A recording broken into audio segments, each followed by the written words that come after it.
제자입니까? 라는 말씀의 제목으로 거룩하신 하나님 말씀 선포하겠습니다. 제자입니까? 우리가 잘 알고 있는 사회주의 학자 칼 마르크스가 이러한 말을 했습니다. 종교는 대중의 아편이다 라고 말했어요. 그는 이 땅에 살아가는 수많은 사람들이 종교라는 것들에 얽매여서 그 속에서 일종의 자신이 원하는 자신의 탈출구로서 이 종교를 이용한다라고 생각하였습니다. 세상에 살아가는 수많은 종교인들이 있고 다양한 종교 속에 종교인들이 있지만 그들이 종교를 대하고 종교인으로 살아갈 때 그들은 그저 종교를 자신의 어떠한 만족을 위해 쾌락을 위해 이용하는 아편쟁이와 같은 그러한 사람들, 그러한 모습들이 바로 이 땅에 살아가는 종교인들에게 있었다라고 칼 마르크스는 생각하였습니다. 오늘날 우리가 살아가는 이 시대는 복음이 홍수처럼 넘쳐나는 복음의 홍수 속에서 우리는 그 삶을 살아가고 있습니다. 우리가 조금만 신경을 쓰면 우리는 유튜브를 통해서든지 그 어떠한 것을 통해서 매스미디어를 통해서 하나님의 말씀 또는 복음이라는 것들을 쉽게 접할 수가 있죠. 우리가 눈을 들어서 주변만 둘러보아도 세상에는 교회라는 것도 너무나도 많이 있어요. 그리고 그러한 곳에서 울려 퍼지는 수많은 복음들, 그런데 그처럼 넘쳐나는 복음의 물결 가운데 과연 예수님을, 예수 그리스도를 진정으로 따르는 진정한 제자는 과연 얼마나 될까요? 우리가 매우 오랜 시간 동안 신앙인으로 살았고 그리스도인이라는 기독교인으로 살았지만 저와 여러분 우리 모두에게 오늘날 우리가 스스로 되물어야 하는 한 가지 질문은 나는 진정한 그리스도의 제자인가라는 질문입니다. 오늘 그러한 세상 속에서 저는 저와 여러분 우리에게 묻습니다. 당신은 예수 그리스도의 진정한 제자입니까? 네, 아멘. 우리들의 마음의 깊은 고백이 내가 진정한 예수님의 제자라는 믿음의 고백으로 고백되어 주시기를 부탁드립니다. 오늘 우리가 묵상하는 이 말씀도 그러한 예수 그리스도의 참된 제자, 진정한 제자, 그들이 어떠한 모습으로 이 땅을 살아가야 하는지에 대해서 이야기해 주고 있어요. 제가 전에 읽었던 책 후안 카를로스 오르터스가 썼던 그 제자입니까라는 책. 근데 그 책에 보면요, 이 사람은 아르헨티나의 복음 운동가였고요, 아르헨티나의 그 영적 각성 운동의 그 영적 지주로 이 복음 운동을 주도했던 사람인데 그 사람이 그 책에서 제자란 무엇인지 이렇게 정의 내렸습니다. 제자는 예수 그리스도를 따르는 사람이다. 그러나 그분의 왕국에 속한 그리스도인이라 해서 누구나 다 제자는 아니다. 그리스도를 따른다는 말은 그분을 주님으로 모신다는 것이고 또한 그분을 사랑하고 찬양한다라는 뜻을 담고 있다. 아멘. 이 땅에 살아가는 수많은 일들이 그리스도인이라는 이름으로 그 옷을 입고 살아가지만 그들 안에서 아무리 교회에 속해 있고 교회라는 공동체와 함께 거닌다 하여도 누구나 다 진정한 주님의 제자는 아니라고 합니다. 가짜가 있다라는 것이죠. 그리고 그리스도를 따른다라는 그 말에는요, 내가 그분을 나의 주님으로 모시고 있는가, 그리고 내가 그분을 정말로 사랑하고 그분을 프레이즈 찬양하고 있는가라는 그 깊은 뜻이 담겨 있어야 된다라고 그는 설명하고 있습니다. 오늘날 이 시대를 들어보면요, 세상에 수많은 그리스도인들이 이렇게 기도할 때가 있습니다. 주여 주여 주여 주여. 누가복음 6장 46절에서 너희는 나를 불러 주여 주여 하면서도 어찌하여 나의 말하는 것을 행하지 않으냐. 예수님께서 지적하신 그 말씀, 종교적인 사람으로 종교인으로 서서 하늘을 바라보고 두 팔 벌려 주여 주여 하고 외칠 수는 있을지언정 그들의 외침과 그 기도와 삶의 것들이 맞지 않으면 우리들은 하나님의 진정한 제자가 될 수 없다는 것을 오늘 우리에게 알려줍니다. 그렇다면 오늘 이 시대를 살아가는 저와 여러분, 우리 모두가 과연 나는 진정한 주님의 제자인가? 바로 그러한 참된 제자됨의 모습들을 확인하며 오늘 말씀 가운데 서기를 원합니다. 오늘 예수님의 제자, 참된 일꾼이 되기 위해 저와 여러분들에게 말씀하시는 그 음성을 우리가 깊이 있게 묵상하는 거룩하고 복된 시간 되시기를 간절히 축복합니다. 오늘 우리의 삶의 제자입니까? 바로 예수님의 제자 참된 일꾼은요, 바로 성찬의 은혜가 우리의 삶에 늘 흘러가야 한다라는 것입니다. 성찬의 은혜가 늘 우리의 삶에 흘러가야만 합니다. 오늘 말씀 22절에서 24절까지의 말씀입니다. 그들이 먹을 때 예수께서 떡을 가지사 축복하시고 떼어 제자들에게 주시며 이르시되 받으라, 이것은 내 몸이니라 하시고, 또 잔을 가지사 감사 기도하시고 그들에게 주시니 다 이를 마시매 이르시되 이것은 많은 사람을 위하여 흘리는 나의 피 곧 언약의 피니라. 아멘. 저와 여러분, 우리가 너무나도 잘 아는 성찬에 관한 구절입니다. 우리가 절기 때마다 행하고 함께 나누는 그 성찬의 자리에서 우리가 묵상할 수 있는 그 상징적인 의미의 성찬이죠. 그런데 여러분, 오늘 예수님께서는요, 그 예수님의 제자들과 마지막 최후의 식탁을 나누는 그 자리에서 오늘 이 떡과 잔의 의미를 상기시키며 성찬에 관해서 말하고 있어요. 그리고 그 성찬을 통해 그의 제자들이 예수님의 진정한 제자, 참된 일꾼의 모습으로 거듭나기를 간절히 원하고 계십니다.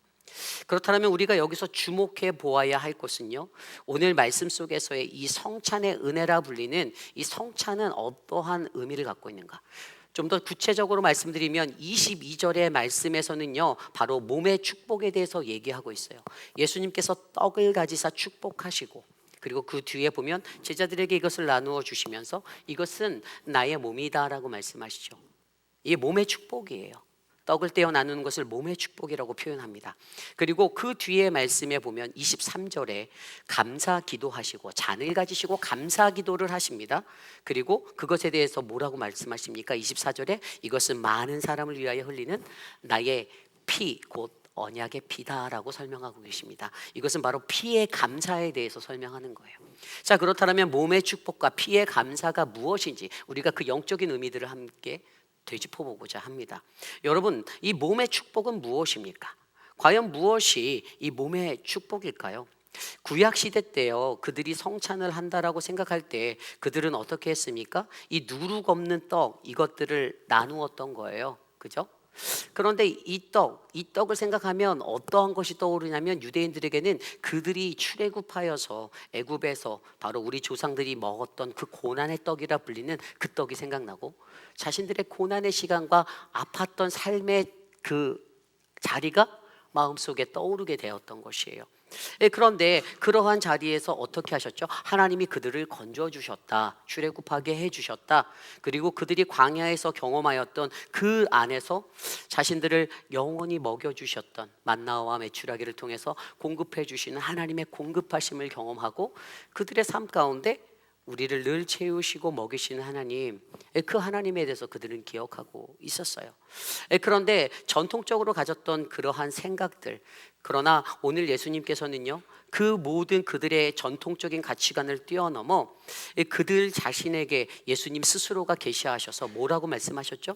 요한복음 6장 48절 말씀에 내가 곧 생명의 떡이다라고 말씀하심으로써 너희들이 이 땅에서 구하는 것은, 너희들이 추구하는 것은 육신의 양식이 아니고, 그리고 너희가 썩을 양식을 위하여 일하지 말고 영생할 수 있도록 하는 그 양식을 위하여 너희가 살아야 한다라고 말씀하시며, 내가 곧 생명의 떡, 내가 너희들의 진정한 생명이다라고 말씀해 주셨다라는 것이죠.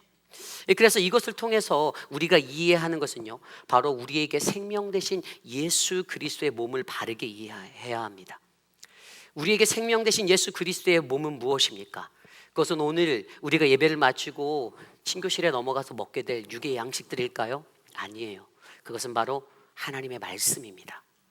우리의 영을 살찌우고 우리의 모든 것들을 하나님의 은혜로 채우시는 그 건강하고 살아있는 하나님의 말씀이 오늘 이곳에 계신 저와 여러분에게 바로 그분이 베풀어 주시는 몸의 축복, 말씀의 축복이 되어야 한다는 것을 믿으셔야만 합니다.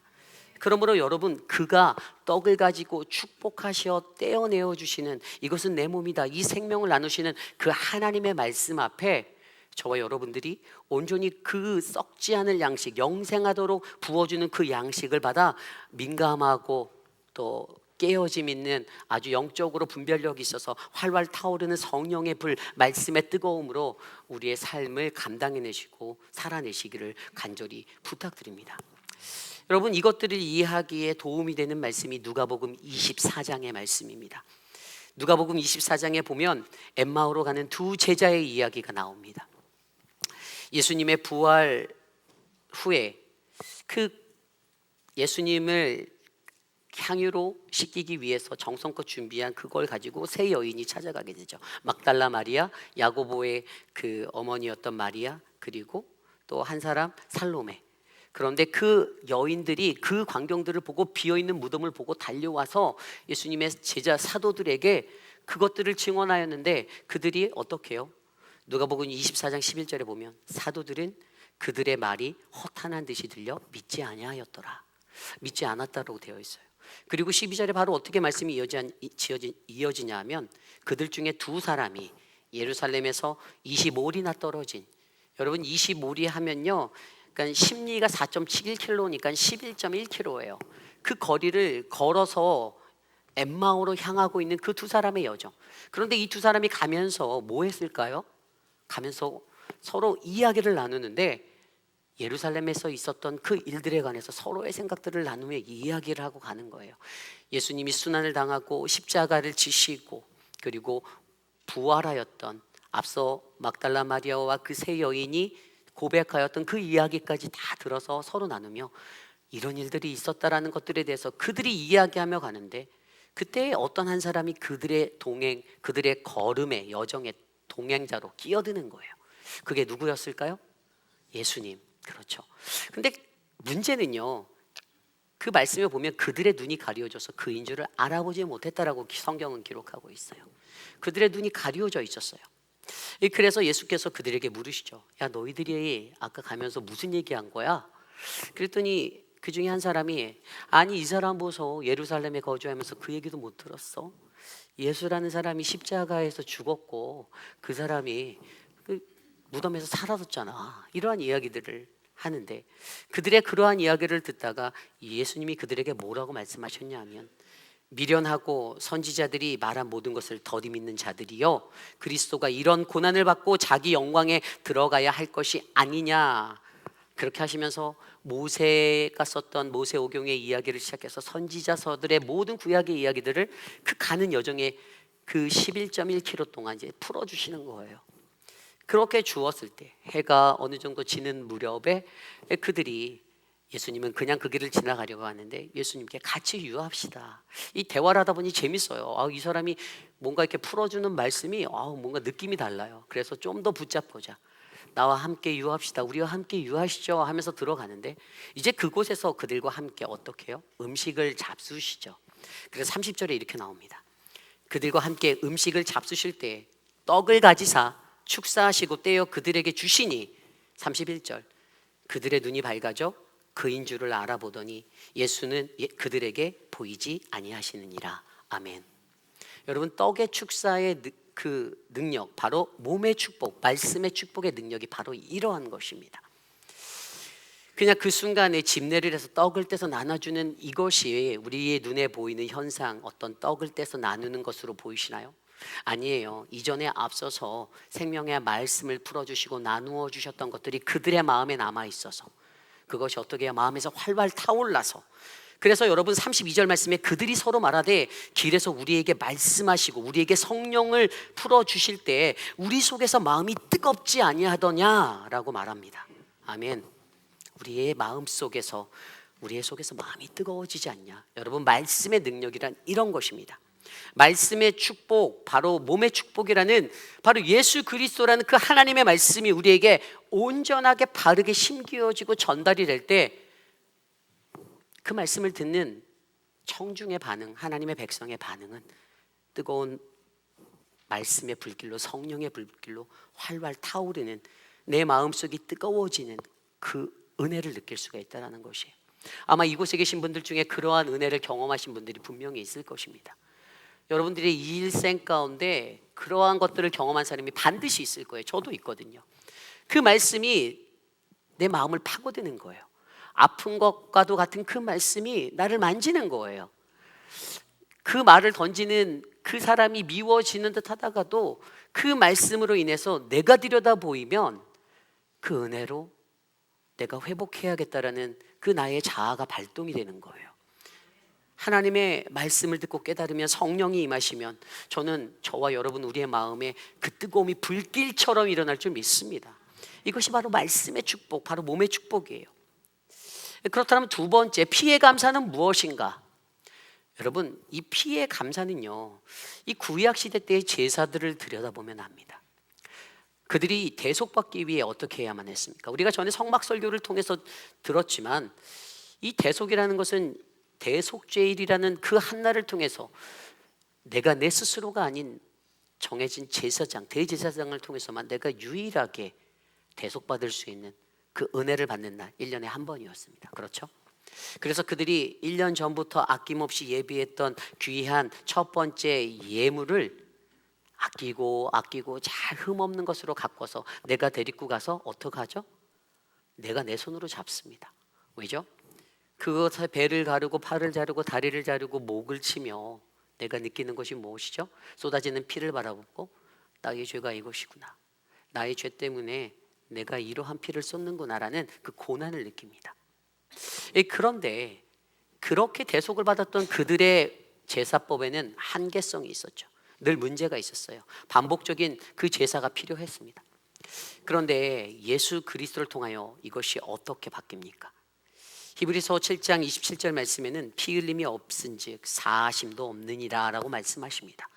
피 흘림이 반드시 우리의 대속을 위해 필요한데, 예수 그리스도 그분이 그것이 갖고 있었던 한계성, 전통적인 그 예배의 문제점들을 극복해 하셨다라는 거예요. 예수 그리스도라는 분을 통해서 그가 십자가에 달려 돌아가심으로써 단번에 그가 흘리신 그 보혈로 말미암아 우리는 대속의 은혜를 얻게 되었다라는 것입니다. 그래서 이것이 바로 새 언약의 감사가 되는 것이에요. 이게 바로 피해 감사예요. 피해 감사라 함은 예수 그리스도의 피로 인해 내가 오늘 구원받았다라고 구원을 느끼는 그 은혜의 감사가 되는 것입니다. 그러므로 여러분, 우리가 매일같이 드리는 이 성찬의 은혜를 기억하셔야만 합니다. 그 성찬의 은혜는 말씀드린 대로 몸의 축복, 말씀의 축복이에요. 생명력 있는 하나님의 말씀으로 내 안에서 활활 타오르는 성령의 열정과 뜨거움을 느끼셔야만 합니다. 그리고 그 은혜를 내가 경험하셔야만 돼요.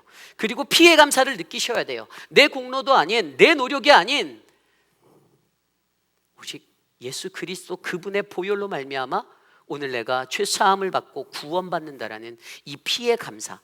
그래서 오늘 저와 여러분 우리에게 이 성찬의 은혜가 늘 흘러가야 하는 것은 바로 우리의 삶에 진정한 예수 그리스도의 제자로서 날마다 상기되어져야 하는 예수 그리스도 그분의 몸의 축복, 말씀의 축복과 피의 감사, 새 언약의 감사가 날마다 차고 넘쳐야 할 줄 믿습니다.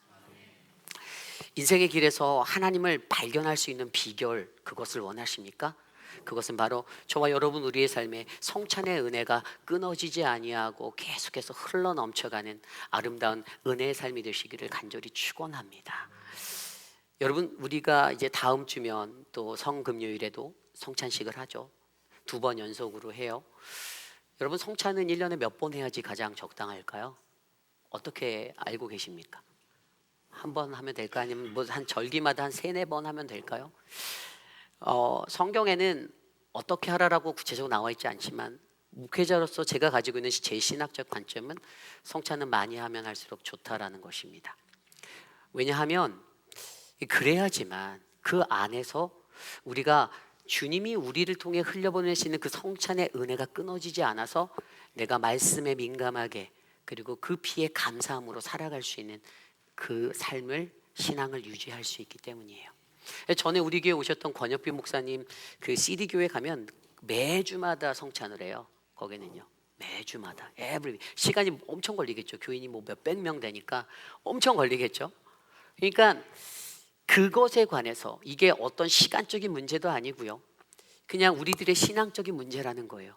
그냥 형식적으로 받아들이는 성찬이 아니라 정말로 말씀의 축복과 피의 감사를 깨달은 자들이 그 성찬에 참여하며 내 마음의 애통함을 안고 내 마음의 서글픔을 안고 내가 회개하고 주님 앞에 바로 선다라면, 그러면 우리는 오늘 같은 이때 진정한 주님의 제자로 거듭날 수 있음을 잊지 마시길 부탁드립니다.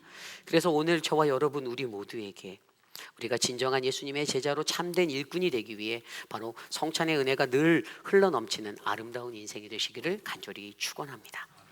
이것이 오늘 말씀의 첫 번째, 진정한 예수님의 제자 참된 일꾼은 성찬의 은혜가 늘 흘러가야 합니다입니다. 오늘 두 번째로 진정한 예수님의 제자 참된 일꾼은요, 오늘 말씀의 두 번째로 바로 십자가를 반드시 통과해야 합니다입니다.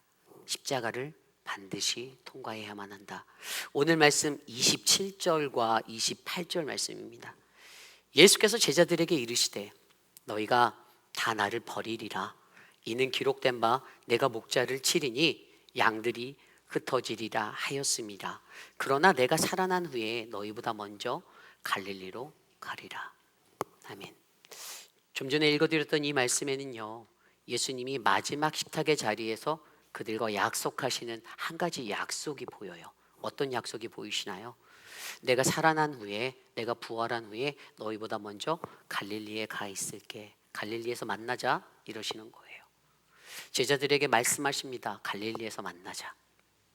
왜 예수님께서는 갈릴리에서 만나자고 하셨을까요? 예수님의 제자들과 즐겨가던 레스토랑이 갈릴리에 있었습니까?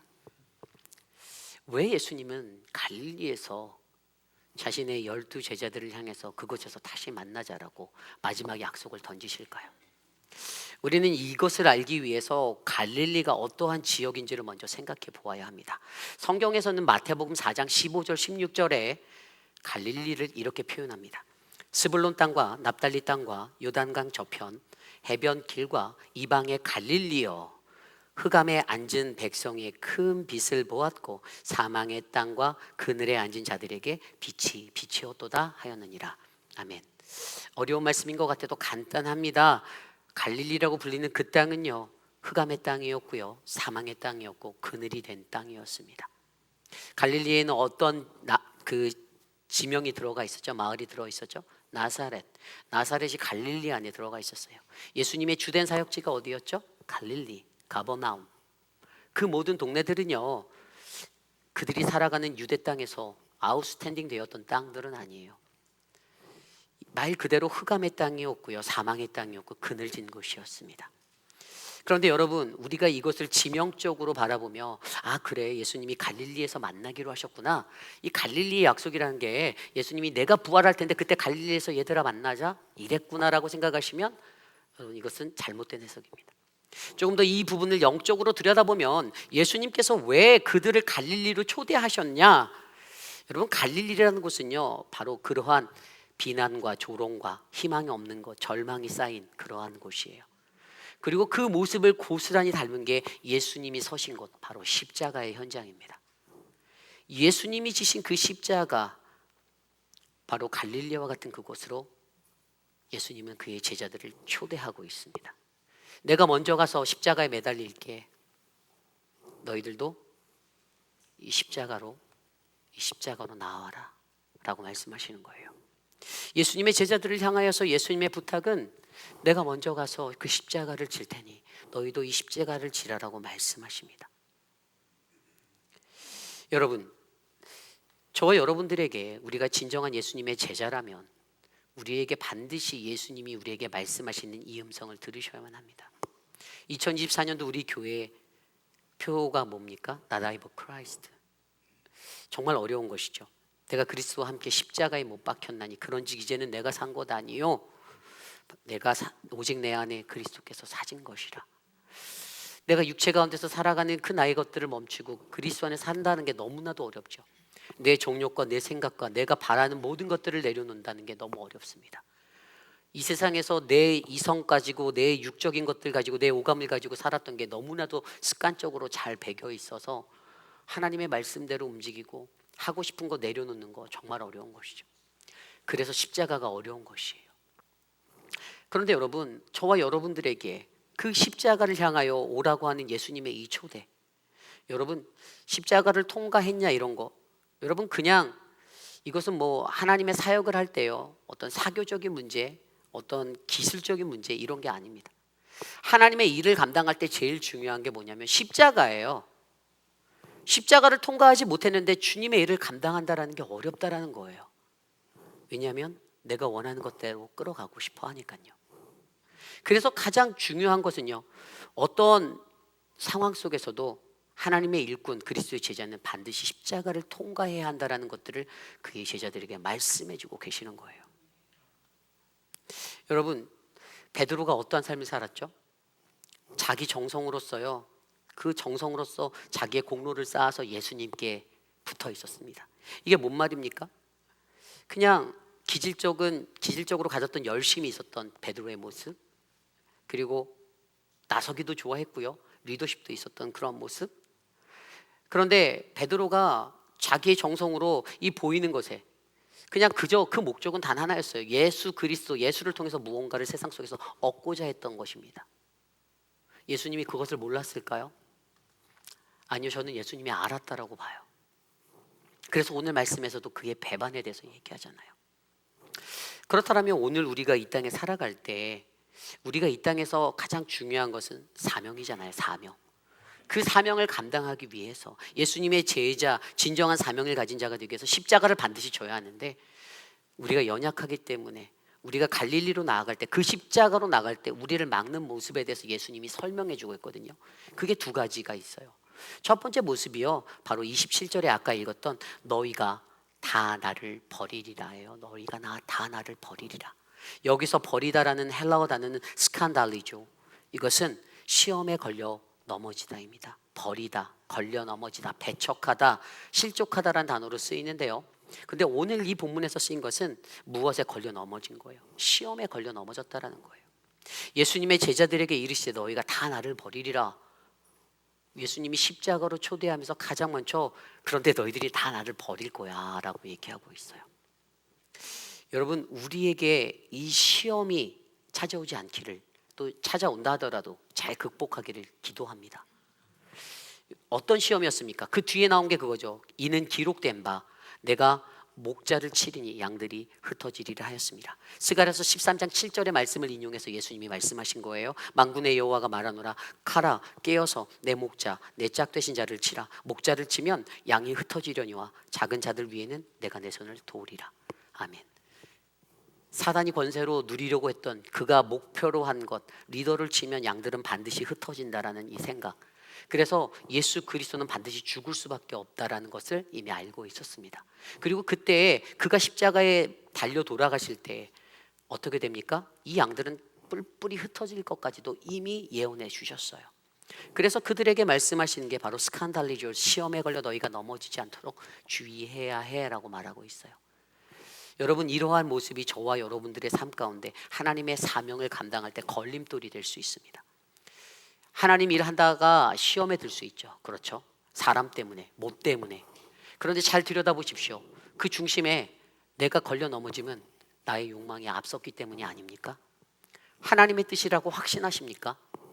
하나님의 뜻대로 나의 모든 것들을 무시로 내려놓고 온전하게 그 십자가를 따라가셨습니까? 거의 99%는 그러기가 힘들어요. 내가 원하는 것이 나의 앞길을 더 이끌기를 원하는 게 인간의 마음이기 때문이죠. 그래서 여러분, 오늘 우리에게도 필요한 것은 우리가 갈릴리로 십자가로 나아갈 때 우리를 막는 그 장애, 바로 시험에 걸려 넘어짐을 저와 여러분들이 극복해내시기를 부탁드립니다. 그리고 두 번째는 뭐냐면 배신이에요. 배신. 이 30절 말씀에 보면요, 예수께서 29절부터 읽을게요.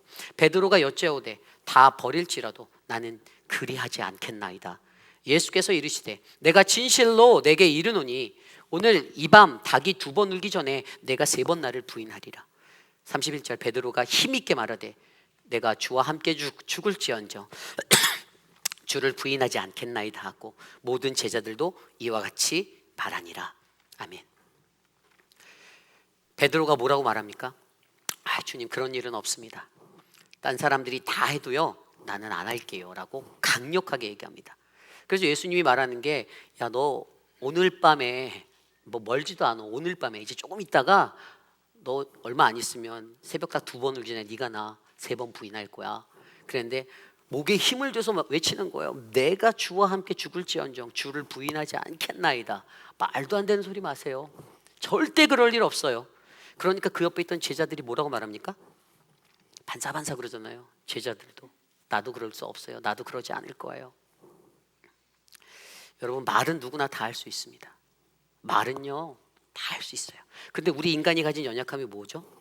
말은 다 하는데 그 말도 쉽게 뒤집는 게 우리 인간의 연약함이죠. 그것이 문제 아니겠습니까? 너무나도 쉽게 뒤집어 버리잖아요. 내 상황에 맞춰서 뒤집고 또 뒤집고 뒤집었다가 다시 또 뒤집어요. 그게 우리 인간의 연약함입니다. 그런데 그것이 무엇을 막는다고요? 갈릴리로 나아가는 것, 그리스도의 십자가로 나아가는 우리들을 가로막는 장애물이 된다라는 것입니다. 이 베드로의 모습을 보면서 또 여기 있는 제자들의 모습을 보면서 저는 오늘 저와 여러분들에게 하나님이 주신 이 십자가로의 초대로 응해서 우리가 나아갈 때 가장 중요한 것은 바로 이 사명이라는 것인데, 이 사명을 저해하는 이 장애물들을 뛰어넘고 하나님 앞에 온전한 사명자가 되어 그 사명의 길, 십자가의 길로 나아가시는 저와 여러분이 되기를 간절히 소망합니다. 모세라는 사람이요, 40의 나이에, 그는 40의 나이에 애굽이라는 그 이집트의 모든 문물을 다 갖춘 아주 훌륭한 사람이었어요. 부족한 게 없었습니다. 머리부터 발끝까지 들여다보면 뛰어나고 뛰어난 사람이었어요. 어디 내놔도 빠질 데가 없었습니다. 그런데 하나님이 그의 삶을 들여다보니 무언가 빠져있는 것이 보였어요. 그래서 그를 어디로 보냅니까? 광야의 40년으로 내보냅니다. 광야에서 그를 고생시킵니다. 고생시켜요. 광야에서 훈련시키십니다. 그리고 하나님이 그에게 그를 들여다보았을 때 그에게 부족했던 그 한 가지를 채우기 위해서 하나님이 그의 삶을 만져주시는데, 그것이 바로 영적인 은혜였다라는 것이에요. 그의 삶에 이 영적인 은혜를 부어주니까 어떻게 됩니까? 그가 80의 나이에 사명자가 되어 이스라엘을 출애굽시킬 수 있는 지도자가 됩니다. 하나님께 귀하게 쓰임받습니다. 120세 나이까지. 무엇을 느낍니까? 사명자는요, 세상의 스펙으로 그 일을 감당하는 것이 아닙니다. 좋은 대학 나왔다고, 공부 좀 한다고, 돈 좀 가졌다고, 재력이 있다라고, 신앙적인 연륜이 있다라고 그것이 되어지는 것이 아니라는 거예요. 교회의 일꾼, 진정한 하나님의 제자, 그들은 내가 하나님의 영적인 은혜를 경험해서 그 은혜를 알아서 하나님 앞에 엎드릴 수 있는 사람이라는 것입니다. 모세를 부르실 때 하나님이 어떻게 부르셨습니까?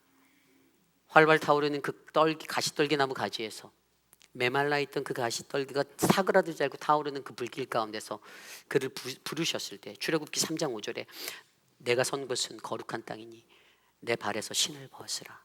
아멘. 신을 벗으라. 무슨 말이에요?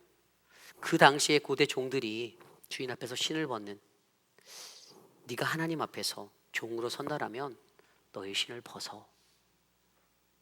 너의 힘으로 할 수 있는 것이 아니야. 너는 할 수 없다 말했지만 내가 너와 함께 할 때 그 일은 이루어진다라고 말씀하시는 그 사명을 모세는 듣게 되었습니다.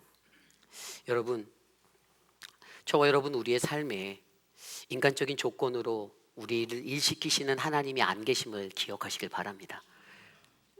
내 것으로 하나님 일을 감당하는 게 아니에요. 아무것도 못해도 진짜 아무것도 못해도 하나님이 그 사람을 들어 쓰시면 하나님의 역사는 불길같이 일어납니다. 저는 그것을 믿어요. 그래서 저와 여러분, 우리의 삶 가운데 우리를 가로막는, 우리의 영적 성장을 가로막는, 십자가로 나아가는 그 길을 가로막는 이 배신의 역사, 세 번 나를 부인하는 자기 확신의 오류를 탈피하시고 오직 주님이 부어주시는 그 아름다운 신앙의 길, 십자가의 길, 그 갈릴리에서, 주님의 약속하신 그 갈릴리의 약속의 장소에서 반드시 주님을 경험하는 우리 모두가 되시기를 간절히 축원합니다. 이제 말씀을 정리하고자 합니다. 인생을 살다 보니 여러분들보다 덜 살았지만 느끼는 것이 한 가지 있습니다. 예수 믿는 것이 참 쉽지 않다예요. 예수 믿는 것이 정말 어렵습니다. 때로는 목회자로 살아가면서도 제가 기도하는 대로, 제가 생각했던 대로 우리 교회가 움직여줬으면 좋겠다라는 생각을 저도 할 때가 있어요. 그런데 이것이 참 어렵더라고요. 시험에 걸려 넘어질 때도 있고 배신을 경험할 때도 있고, 그러한 것들이 참으로 많다라는 것들을 목회자로 살아가면서도 느낍니다. 물론 이전에 부교육자로 살았을 때도 늘 경험되어졌던 것들인데 요즘 들어서 이것들이 조금은 좀 다르게 느껴져요. 왜 우리는 이 땅에서 그리스도의 백성이다라고 하나님의 제자라고 말하면서 사는데 왜 여전히 우리들은 이거밖에 안 되지라는 생각이 듭니다. 그리고 그러한 모습 속에서 저 자신을 바라보아요. 머릿속에서 수많은 갈등이 일어나거든요. 조금 모자라고 부족한 자들을 바라보고 그들이 영적 미성숙함에서 넘어지는 것들을 바라볼 때 한편에서는 안타까움과 화도 나면서도 한편으로 말씀을 묵상하면 그래도 주님은 그들을 끝까지 사랑하셨잖아라는 그 요즘에 이 마가복음 말씀을 계속 보여주시는 거예요. 그래서 제가 인간적으로 하나님한테 뭐라고 항변하는 줄 아세요? 그런데 하나님, 그런 베드로도 시간이 필요했잖아요. 하나님으로부터 떨어져서 그 퍼즐의 시간이 있었잖아요 라고 제가 혼자 막 하나님한테 계속 항변하고 있어요. 요즘 제가 그런 시간을 좀 보냈어요. 그런데 우리의 삶 속에서 우리가 정말 기억해야 하는 것은 내가 진정한 예수님의 제자가 되기 위해서 내가 살아갈 때에는요, 누구든지 제 십자가를 지고 나를 따르지 않는 자는 능히 내 제자가 될 수 없다라는 그 예수님의 말씀을 따라 나의 그 십자가의 짐들을 짊어지고 나가야 되는 거예요. 공동체에는 더욱더 그게 필요합니다. 서로 다 자기가 원하는 거 하겠다라면, 우리 서로가 다 내가 원하는 것 하겠다라고 말한다라면 이것은 그냥 시장 잡배에 불과한 공동체가 되는 거예요. 그래서 저와 여러분들에게 하나님이 주시는 그 은혜는요, 하나님의 말씀을 따라 세워준 지도자들, 영적 지도자들을 따라 그 발걸음을 옮기시는 훈련을 하셔야 됩니다. 왜 모세를 주셨죠? 왜 600만 명이 넘는 200만 명이 넘는 그 사람들에게 왜 모세를 주셨나요? 모세라는 지도자가 하나님의 길들을 인도할 수 있는 사람이다라고 하나님은 믿었기 때문이에요. 그게 하나님의 계획이었어요. 점검해 보십시오. 나는 오늘 그 길을 잘 따라가고 있는가? 내가 오늘 이 길에서 진정한 예수님의 제자가 되기 원한다라면 우리는 그 성찬의 정신이, 성찬의 은혜가 저와 여러분의 삶을 흘러 넘쳐야만 합니다. 말씀의 축복, 몸의 축복, 피의 기도, 새 언약을 주심에 감사하며 늘 그 말씀의 뜨거움, 활활 타오르는 뜨거움과 감사로 내 몸에 전율이 덮쳐와야 되고요. 그리고 오늘 우리의 삶 가운데서 이 십자가를 내가 통과하기 위해서 주님이 약속하신 그 갈릴리의 약속의 장소로 내가 가야 하는데, 어떤 지명이 아니라 그 십자가로 내가 서야 하는데 내가 이것을 통과할 수 있나? 그 믿음의 사람들이 저와 여러분 우리 모두가 되시기를 간절히 축원합니다. 그래서 오늘 이러한 찬양이 생각났어요. 십자가를 질 수 있나? 저와 여러분도 우리에게 물어보십시오. 오늘 나는 주님의 십자가를 질 수 있습니까? 오늘 나는 나의 그 십자가를 질 수 있습니까? 이 시간 모두 자리에서 일어나서 찬송가 461장 십자가를 질 수 있나 함께 찬양하겠습니다.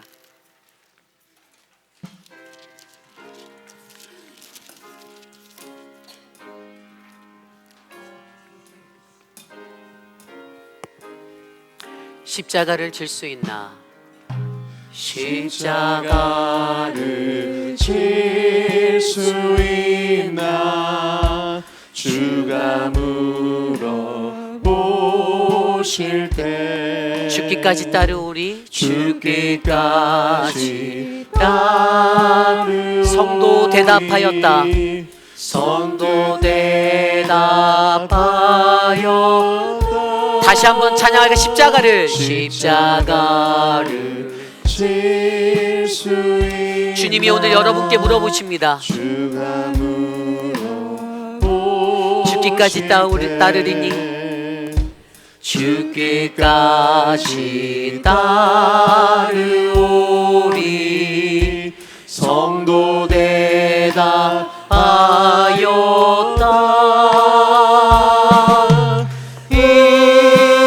우리의 심령 주의 것이니 주님의 용서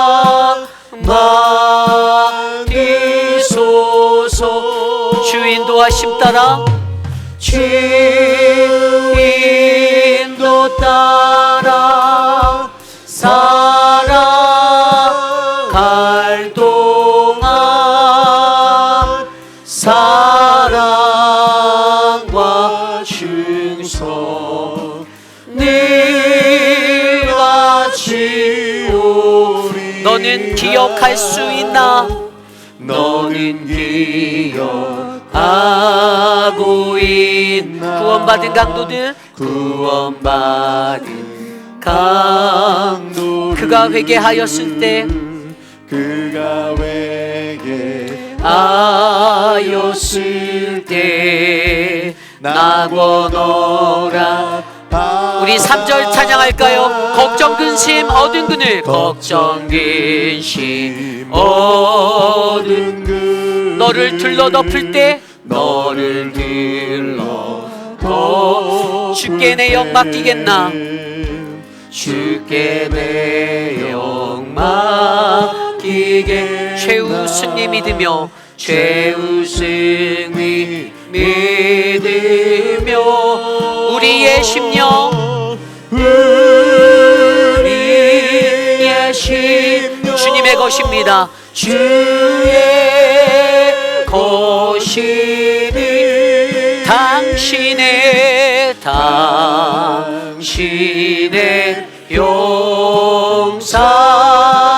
용상만 띠소서. 주인도 주인도 따라 살아갈 동안 사랑과 충성 늘 같이 이런 일 다 할 수 있나? 오늘 주님이 여러분께 물어보십니다. 주가 물어보실 때 주가 물어보실 때 용감한 자 잡아을 쳐 선뜻 대답하리라. 선뜻 대답하리라.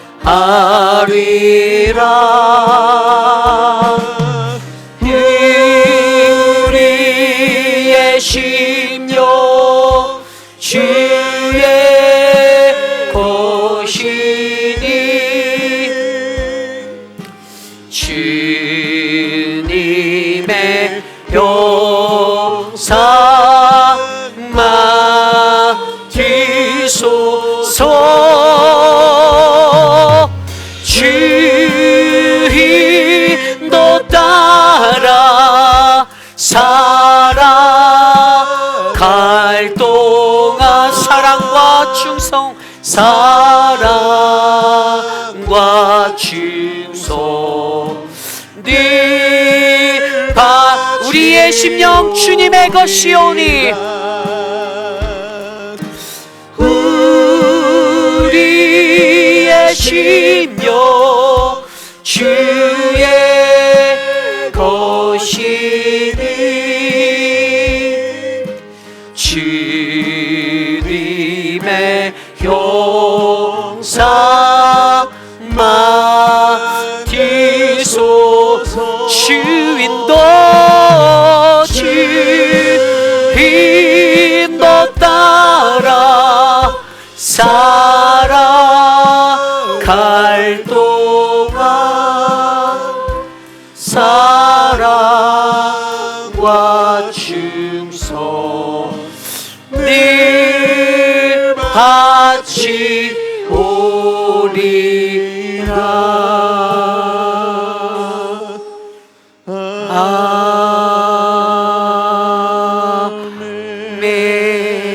아멘.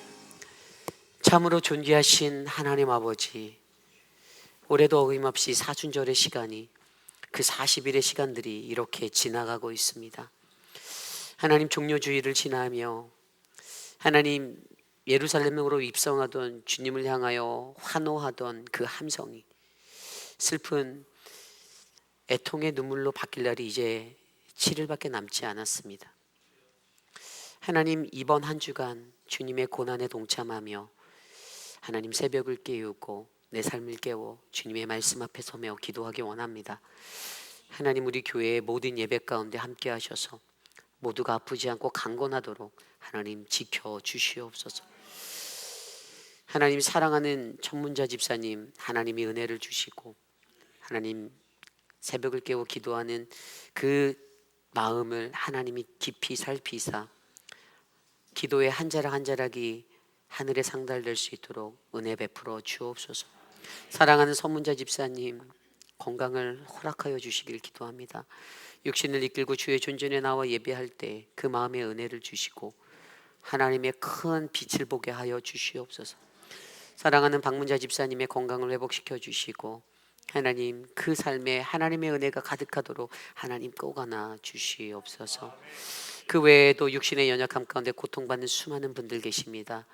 한 분 한 분 기억하여 주시고 특별히 이번 주에 있을 찾아가는 성찬식 하나님 거동이 불편하신 어르신들에게 이 성찬의 기쁜 말씀의 축복과 피해 감사를 나눌 수 있는 은혜가 넘치게 역사하여 주옵소서. 지금은 우리 주 예수 그리스도의 무한하신 은혜와 그 크신 하나님의 사랑하심과 성령 하나님의 감화감동 교통하심의 역사가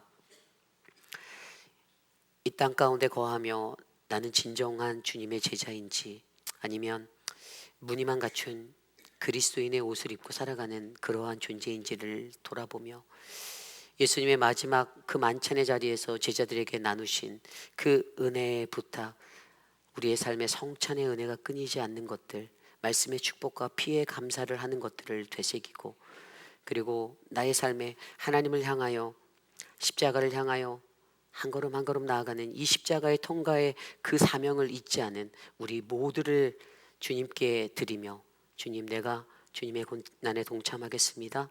주님의 제자가 되겠습니다라고 다짐하는 사랑하는 회입길 아닌 장로교회 성도님들 오늘 이곳에 나와 주께 예배드린 믿음의 권속들 머리머리 위에 저들의 가정과 자녀와 삶의 터전 위에 지금으로부터 영원토록 함께 하시기를 간절히 축원하옵나이다. 아멘.